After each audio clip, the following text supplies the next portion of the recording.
Greetings of the season. I am Dr. Vijay. I am an allergist and clinical immunologist practicing since last 24 years. Basically, as a practicing physicians, ENT, chest physicians, dermatologists, pediatricians, ophthalmologists, you must have seen in your day-to-day practice that allergic cases have increased a lot, including the eczema, food allergies, allergic rhinitis. Now even not only rhinitis, now rhinosinusitis and rhinoconjunctivitis. So there are documented studies by the World Allergy Organization. Amongst the 95% of the rhinitis patients have a hidden ocular allergy. In children, already allergy is the number one chronic disease. In adults, every third person is suffering with some or the other allergy.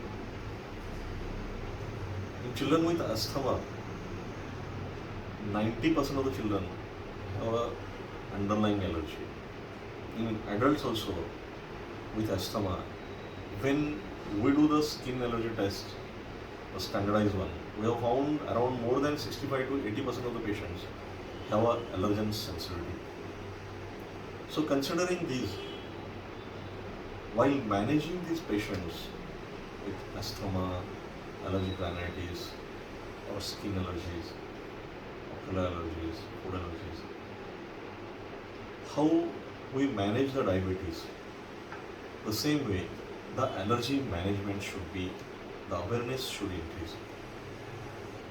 So like suppose any patient of diabetes goes to any practitioner, including the naturopathic, Ayurvedic, homeopathic, allopathic, anybody, or any specialist also for that localized complication of diabetes. He will always do the sugar test, he will manage the sugar, he will guide the patient about the diet or what type of precautions should be taken. The same way, when we attend with the World Allergy Organization or even the Singapore or Germany or Japan, European Academy, American Academy of Allergy, Asthma, Immunology. In these all bodies I am working in collaboration with my friends over there. I found that the awareness is very good there.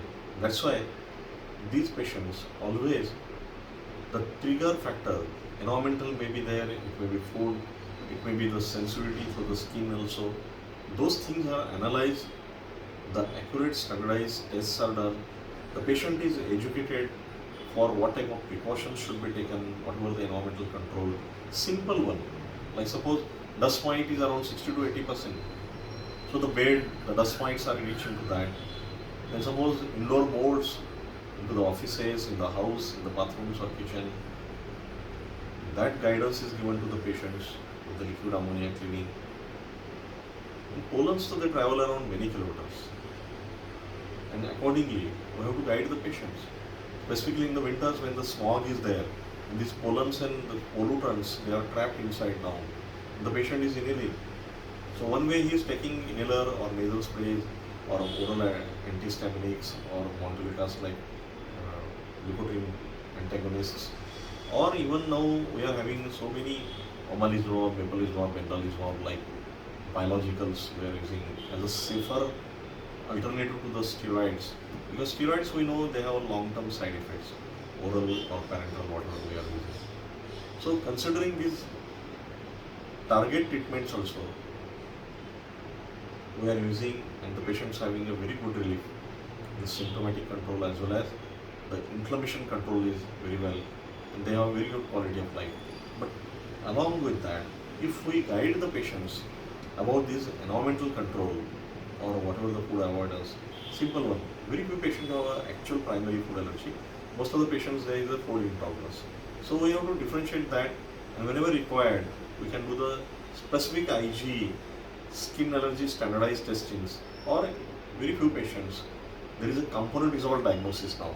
So if the patient is having a really food allergy, we can do this CRD food allergy test, and we can diagnose the patient for the component of that, like suppose peanut, RIH12. These patients are more prone for anaphylaxis and all.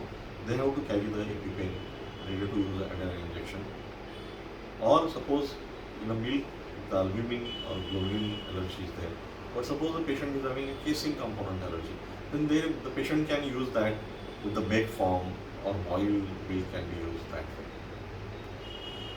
Besides this identification and finding out and educating the patients about the environmental control and some avoidance measures, the inflammation management concept should be built up. So suppose some of the people with asthma or chronic respiratory diseases, even now asthma COPD overlap syndrome is very well known. A lot of patients are having a overlapping of that, and that trigger is because of the environmental factors. So if we can guide these people about what type of precautions should be taken and how we can achieve a best inflammation control.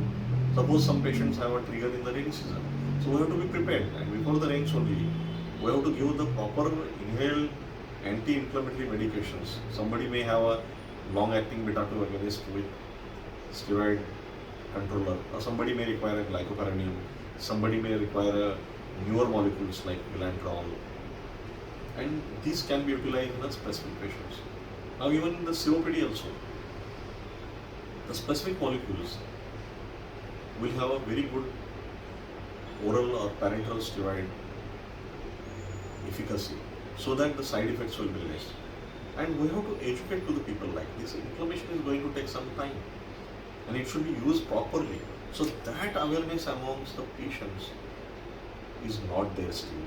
And that's why still myself I am seeing since more than these 25 years that still people feel like inhalers and nebulizations are addictive. It's not that way. So still we are fighting to the patient's education. So combining together and educating these people that these are the safer molecules, locally acting, direct target treatments are there, very safe. You have to just inhale the molecule, and rest of the medicine comes out through that only. It doesn't have any systemic bioabsorption, and the bioavailability, the systemic absorption is less. So no side effects. So that awareness should be brought to the community, and that can be done by all of us coming together as doctors, as a pharma companies, as well as the pharmacists, and which are the NGOs which are interested in this. Like in Pune Warrior Mom is there.